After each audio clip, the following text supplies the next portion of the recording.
Hi, I'm Nikki And I'm Flossie. with Your Thoughts Create. We are the wittiest, funniest mindset duo on all platforms to coach you. So if you'd like one-on-one coaching with myself or the lovely Flossie, it is linked below. We also have our new group, Manifestation Station, which is our VIP group where you can watch Flossie and I go live once a week to answer your manifestation questions.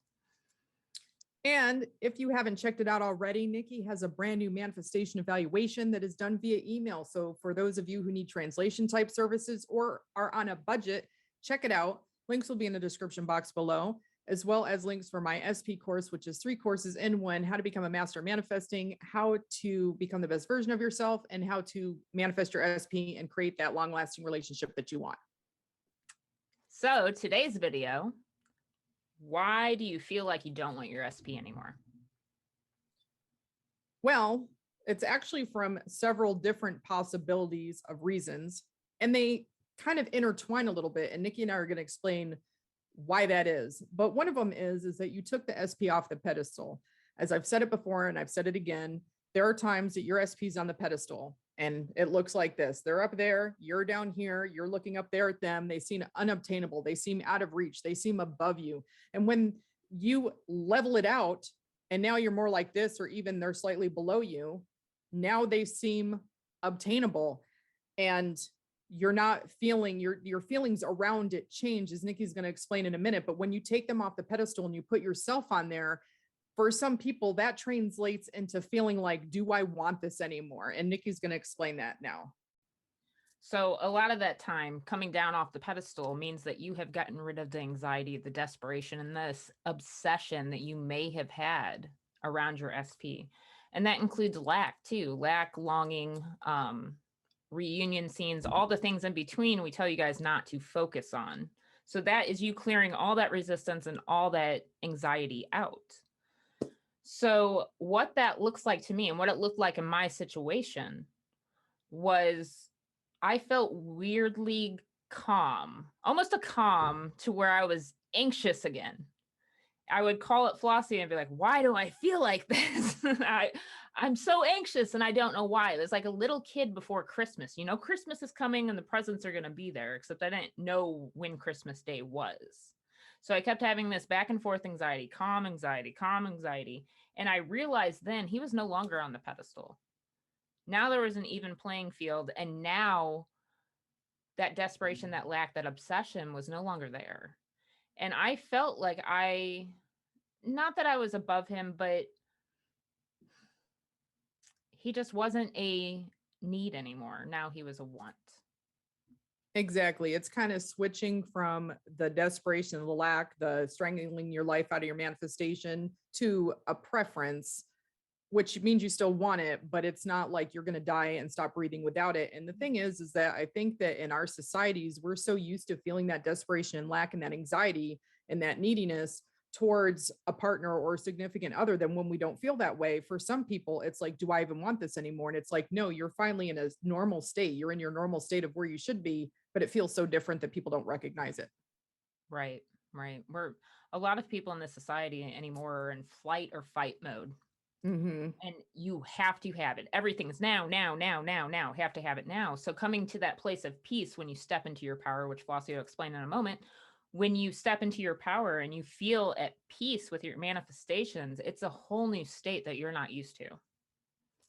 Well, and as just Nikki just mentioned, stepping into your power, when you start to become who you truly are, which is the operant power of your reality, a master of manifesting, the creator of your reality, you are stepping into that power. And part of that is, even if you don't fully believe it, it's stepping into kind of like a knowing that, you know, your 3D reality is under your control, that everything belongs to you, that you're going to have everything that you want.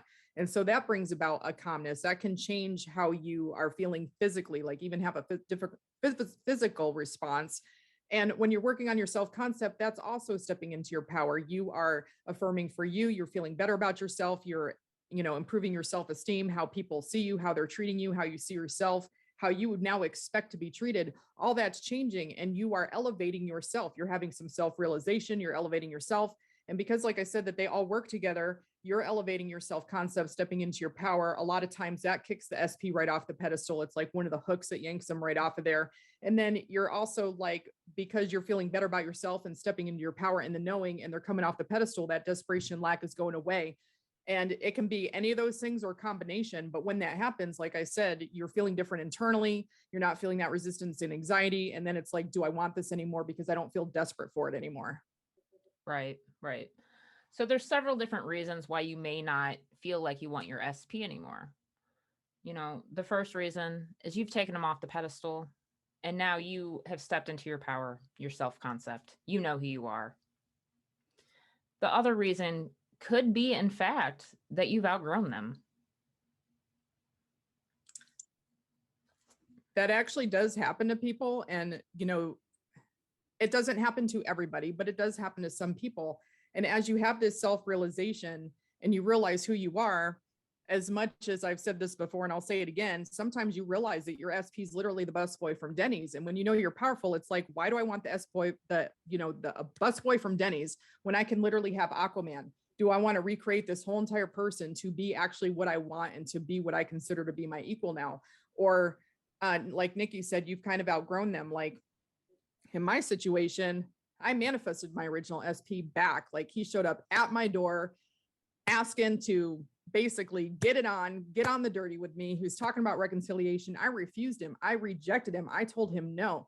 And I had a hardened assumption. You can ask Nikki. I knew that if I had any intimacy with him, that would be game over.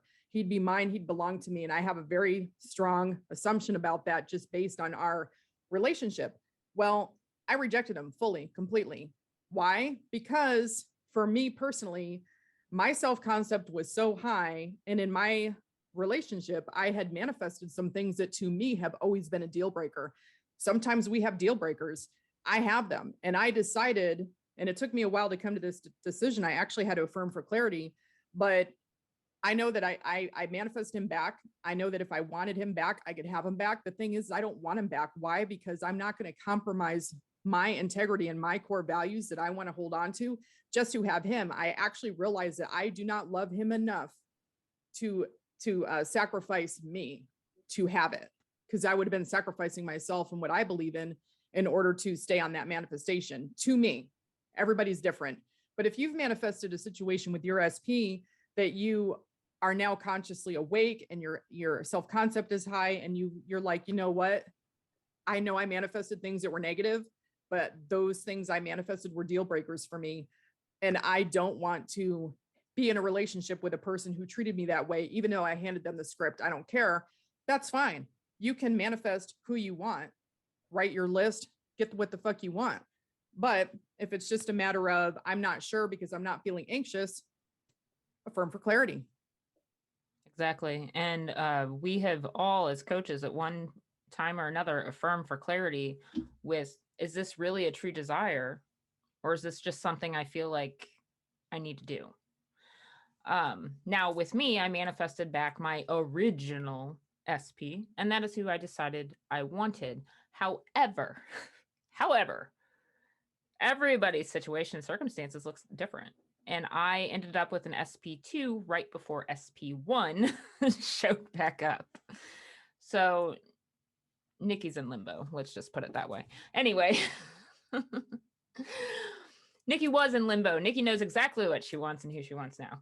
So there's so many different reasons and ways that you can perceive your SP and reasons you may feel like you don't want them anymore.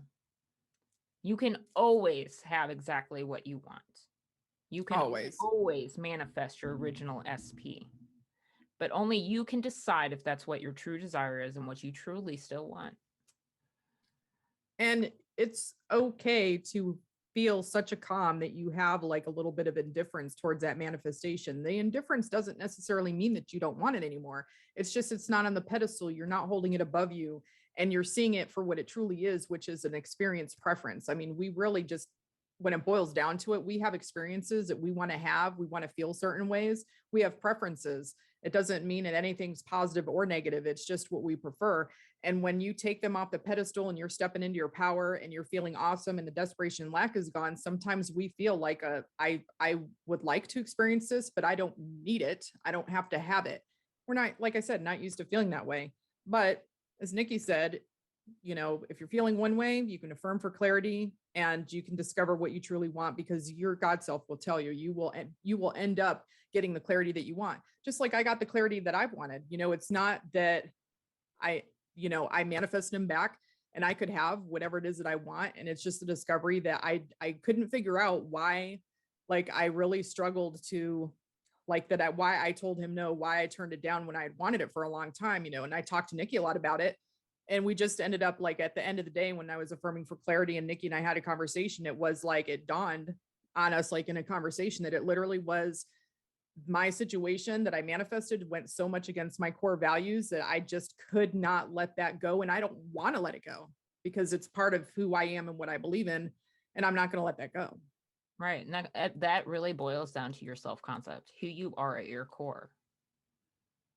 I'm not going to, I'm not going to manifest a person back or continue to do so that, like, I felt like stomped on me in a way. I'm just not going to do it because my self-concept is so high. Like, why would I, like Nikki said, you outgrew them, or it just was, they're not your preference anymore. You don't have to. If you still want your specific person, your original specific person, go right ahead. Go right ahead. More power to you. We're here to empower you for whatever you decide that you want in your reality. Because at the end of the day, it's your reality, and it's, what do you want? What do you want? What do you want to experience? What do you want? Exactly. So comment below if you have any questions. One of us or our mods would be more than happy to answer you. And we will see you guys soon. Bye. Bye.